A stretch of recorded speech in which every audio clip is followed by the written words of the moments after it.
Vanderbilt poses a much more significant challenge to Alabama than many realize.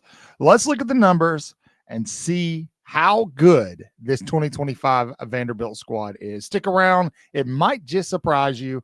This is way offsides. 3, 2, let's go.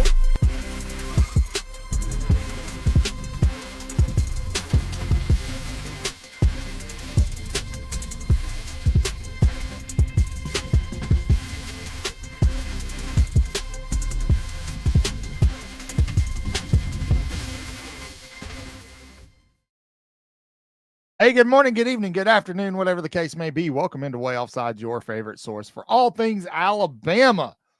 Alabama fans are feeling good this weekend for good reason, but looming over them is a big shadow cast by Clark Lee and Diego Pavia with Vanderbilt coming to town. Now, it's easy to throw last year's loss to Vanderbilt in Nashville off as a fluke.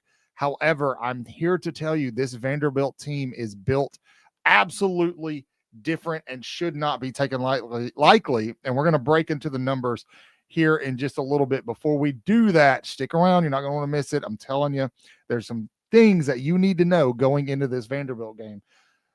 But before we do it, it's as simple as hitting the subscribe button, leave a big like, leave a big roll tide in the comment section below. That way, and hit the notification bell. That way, you know exactly where to find us all the time, and we'll send it straight to you. We'll send stuff to your phone free of charge. All you got to do is hit subscribe and hit the notification bell. Moving on. Sorry. Into Vanderbilt. I've posted about this on X a couple of times this morning, and I'm still getting a lot of the same comments from people. It's Vanderbilt. Relax. There's no way Bama's going to win by 30. This and that. Guys, this is not the same Vanderbilt team from 10 years ago. College football parity has come to college football, and anybody can beat anybody on Saturday, including Vanderbilt and Alabama at home in Tuscaloosa. This is not something that we want to take lightly. I'm telling you, and we're going to look at the numbers, and you're going to see why. I posted the numbers to my X account, and it's already getting a little bit of attention. People are starting to look at it and go, oh, whoa, wait a minute. I didn't realize that. I'm going to tell you what they mean, and we're going to weigh them and try to control for them a little bit. We're going to use a little statistics here to discuss where Alabama matches up best with Vanderbilt. Now, I'm going to tell you straight off the bat. I think, and I'll illustrate this with these numbers, this Alabama Vanderbilt matchup is a much more important game than the Georgia game was. I think the Georgia game was important for the confidence of this team after what happened in week one.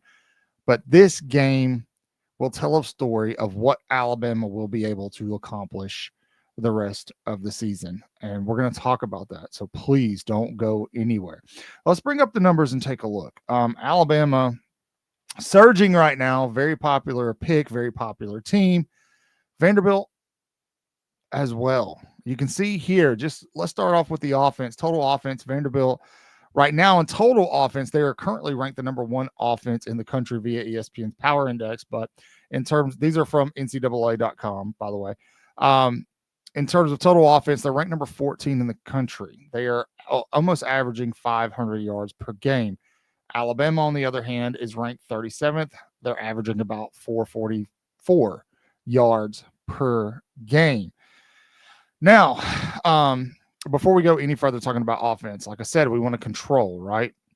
So let's look at some common opponents because that's the best way we can do this. Vanderbilt has played Charleston Southern, Virginia Tech, South Carolina, Georgia State, and Utah State. Alabama obviously has played FSU, Louisiana Monroe, Wisconsin, and Georgia. Now, the total, average of defense that both teams have played, Alabama's played obviously much more difficult defenses. Charleston Southern's doesn't even rank amongst the top schools. Virginia Tech is 78th in total, 68th in total defense. South Carolina's 46th in total defense. Georgia State is 133rd in total defense, and Utah State 113 in total defense. Now, looking at Alabama's opponents, Alabama has played FSU, who is 28th in total defense right now. Louisiana Monroe, who is 75th in total defense right now. Wisconsin, I told you guys this is a good Wisconsin defense. They're 23 in total defense, and then Georgia, who is 47th in total defense. So right off the bat, we see a discrepancy. Yes, Vanderbilt's offense is high powered, high octane, triple option nightmare fuel. But Alabama, in terms of their offensive capability, they have played much more difficult competition up until this point. Now, that doesn't mean that Vanderbilt won't be able to run the ball against Alabama. Vanderbilt was able to run the ball at will offensively last year. They were able to play off of that and hit deep balls down the field last year. Alabama has shown through 4 weeks of football that they are still susceptible to the run, right? Against FSU, they struggled on the boundaries. They struggled on the interior to stop the run. You get Tim Keenan back. They did a much better job against Georgia stopping the run. However, Georgia was able to bounce a lot of things outside. This is why I say this game is a better metric for what Alabama is going to be able to accomplish moving forward than the Georgia game. Because if Alabama can stop Diego Pavia and this offense, right, if they can fix the problems from week one, because FSU did the exact same thing. Oklahoma last year did the exact same thing. Tennessee threw a lot of the same stuff in there. If Alabama is able to shut down this offense, that tells me that they'll be able to handle Missouri, Oklahoma, Auburn, who are going to run very similar styles, as well as anybody else, South Carolina, who wants to throw some stuff in there to try to confuse them. Or if Alabama makes a playoff run and runs into another FSU, right? Now, I will say against Georgia, Georgia did try to put some pre-snap stuff in there and some eye candy, and Bama did a really good job most of the time. There were a few plays that Georgia was able to break loose on the ground. Bama's going to have to shore that stuff up against Vanderbilt on Saturday. The last thing they want to do is get into a shootout with this Vanderbilt squad. Now, total defense. Alabama's ranked 19th in the country, giving up about 280 yards. A lot of that is coming on the ground. If you go down and look at the rushing defense, Bama's 90th in the country, giving up 160 yards per game on the ground. Now, Vanderbilt, total defense, they're 21st in the country right now, giving up a little more yardage, but when you look at their rushing defense, they're sitting about the same as Alabama, right? So Alabama ideally should be able to run the ball against Vanderbilt and vice versa. But let's go back to those common opponents. Now, Charleston Southern, no rankings available. Va-Tech is the 78th ranked offense in the country. South Carolina, 121st ranked offense in the country. Georgia State, the 94th total offense in the country.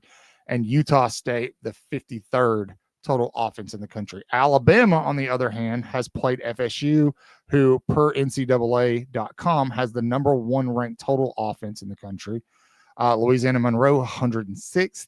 Wisconsin is also tied for 106th. And then Georgia, who had the 38th total offense. Overall, Alabama has played better offenses on average compared to Vanderbilt. So maybe those numbers are skewed a little bit. However, we have to understand that Vanderbilt's style worked last year. And now you're looking at an Alabama who is going to be struggling to set the edge because you've got injuries just piling up at that wolf position. Yanze Pierre, Justin Hill, those guys are playing okay right now, but they're going to be extremely important in this game to kind of lock up that boundary, because you better believe Clark Lee and Vanderbilt saw what Georgia was able to do bouncing things outside in Athens. And they're going to try to do the same thing, right? And they're going to do it in a extremely confusing fashion that requires extreme eye discipline from Alabama's defense. Okay. So there we have it. Vanderbilt's rushing offense is 17th in the country. Passing offense is 31st in the country. Their rushing defense, you see that Alabama's rushing offense is not running the ball well. However, I will say they started to pick it up towards the end of the Georgia game. Things started to work. If they can build off of that, I would expect Alabama to be able to run the ball very, very well against Vanderbilt. But again, Alabama cannot get into another shootout here. We don't want another shootout. I mean, I think Alabama can win a shootout. Don't get me wrong. However, to continue to build on the confidence of this team, I really think Alabama needs a big win over Vanderbilt. This one doesn't need to be close. Win the game if that's what it takes, right? A W is a W. But in terms of having some comfortability in what they're going to face down the road, because we're just starting this gauntlet. You've got Missouri coming up, South Carolina coming up, Tennessee coming up, who is going to do very similar things that Vanderbilt does. And they can actually throw the ball. Not that Vanderbilt can't. They certainly can. Again, right there, you see it. They've got the 31st passing offense in the country. But Alabama's going to play better offenses down the road, including Oklahoma and Tennessee. So we want to see, Alabama be able to separate itself from competition, like maybe like in the days of old, even though it's not days of old, but it just would be a bigger confidence builder for fans. Because I'm telling you right now, and this is a lofty statement. I said it on X, and a lot of people are like, what are you talking about? If Alabama goes out and beats Vanderbilt by 17 or more points, my confidence in them being able to actually compete and win a national championship in 2025 is going to soar through the roof. Because, again, this is going to likely be the most telling game that they played so far. Vanderbilt's offense did unspeakable things to Alabama's defense in 2024 in Nashville. On top of that, Alabama goes down to Tallahassee. Florida State basically does the same thing. And it's a nightmare all over again. Oklahoma did the same thing last year, right? So if Alabama can go into this game Saturday at home in front of College Game Day with Johnny Manziel on the sideline for Vanderbilt, which that's a whole nother thing. It would be a huge statement, bigger than going to Athens and beating Georgia, especially based off of what happened last year. They beat Georgia and then followed it up with an L to Vanderbilt. This is going to be the first time these teams have met ranked like this since I think like 1937. This is a huge, huge opportunity for Alabama to gain more confidence, to get better at something.